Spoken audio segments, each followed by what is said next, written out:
Wesh la famille, j'espère que vous allez bien. On se capte les gars pour une nouvelle vidéo. Aujourd'hui on va parler de pas mal de choses, vous allez voir des choses intéressantes. Avant toute chose, je vous laisse me lâcher le petit like si vous êtes toujours pas abonné. Abonnez-vous, il y a une vidéo par jour. Zapactu, on reprend un peu plusieurs choses de l'actualité. C'est pas un sujet par vidéo. Et le sujet de la miniature est dans la vidéo. Voilà, bref, sur ce la famille, on va passer à la vidéo. Et j'espère que ça va vous faire plaisir.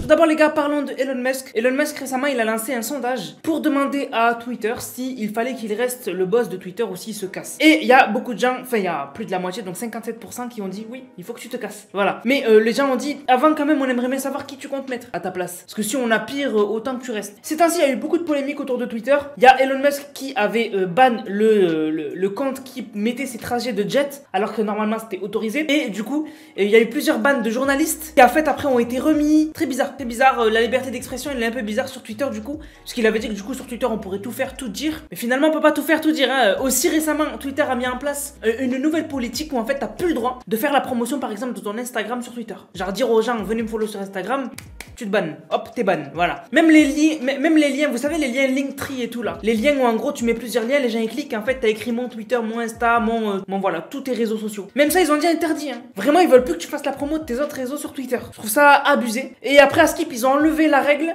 Ils vont faire un vote pour savoir s'ils la mettent. Et à Skip, là, tout le monde a dit non, ne le mettez pas. Vraiment, Twitter, depuis qu'il y a Elon Musk, c'est cool, ça avance. Mais il y a tout le temps des polémiques, j'ai l'impression. Alors, comme vous le savez, la France a perdu la Coupe du Monde en finale contre l'Argentine. Et alors, après, bon, les polémiques et tout, on va en parler d'ailleurs, c'est le sujet principal de cette vidéo. On a quand même eu des paris assez aberrants. Hein. J'ai vu un streamer qui s'appelle XQC qui avait parié 500 000 sur la victoire de la France. Donc, il pouvait gagner potentiellement 1 425 000. Finalement, la France, elle a perdu. Donc, il a perdu son pari, il a perdu 500K quand même. Bon, vous allez me dire, XQC, c'est pas grave. 500 000 pour lui, c'est quoi? C'est 2-3 mois. 2-3 mois, 2 mois. Donc, à la rigueur, il s'en fout, je pense. Mais par contre, moi, celui qui m'a choqué, c'est Drake. Et j'ai un petit doute. En fait, Drake, lui, il a parié 1 million sur la victoire de l'Argentine en Coupe du Monde. Sauf que l'Argentine, ils ont pas gagné dans le temps réglementaire, ils ont gagné au penalty. Donc, je me demande s'il gagne l'argent quand même. Parce que on sait pas s'il a parié sur Argentine-France, Argentine gagne, ou s'il a parié sur qui est le gagnant de la Coupe du Monde, Argentine. C'est pas pareil, c'est pas les mêmes paris. En tout cas, je me demande s'il a gagné. J'espère qu'il a gagné pour lui. Hein. Ça lui fait un gain de 1 750 000. C'est énorme.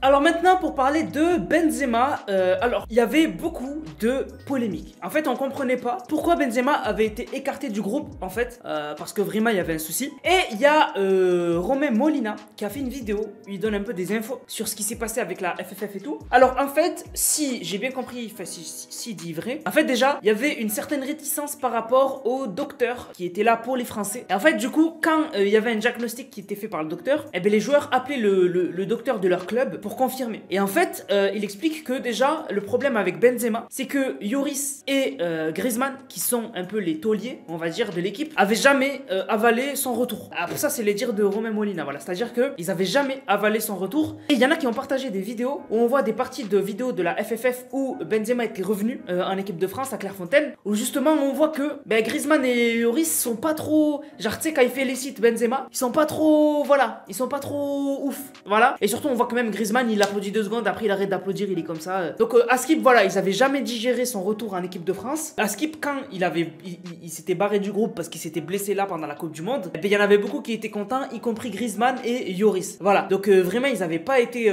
contents du retour de Benzema. Donc vraiment c'est dommage que à cause de petites affaires comme ça, on soit passé de Benzema, parce qu'en fait vraiment c'est des petits pics quoi. Même Benzema quand il avait dit ça ne m'intéresse pas, quand il avait invité à regarder la Coupe du Monde, la finale, du coup c'est un peu gamin de faire ça en story et tout. Mais ce que je veux dire c'est que on peut comprendre la frustration de Benzema qui était content de se faire son retour en équipe de France et qui apprend au Real que finalement il était remis, qu'il aurait pu faire la finale, mais qu'ils n'ont pas voulu le reprendre. Moi franchement je trouve ça dommage qu'on soit passé pour moi du meilleur attaquant au monde, du meilleur numéro 9 au monde. Vraiment moi je trouve ça triste, vraiment triste, parce que vraiment Benzema il a plus rien à prouver Benzema. Donc vraiment c'est dommage parce que je pense que un joueur comme ça, il faut pas s'en priver parce que vraiment, il peut changer les choses. Vraiment, il peut changer les choses. Il est super fort, il est polyvalent, il a joué avec les meilleurs, il a la gestion de la pression, parce qu'il y avait une énorme pression pendant cette Coupe du Monde, en finale, même pendant les pénaltys. Mais t'inquiète, Benzema, il a la pression des pénaltys dans des gros rendez-vous et on se rappelle de la Panenka. Donc vraiment,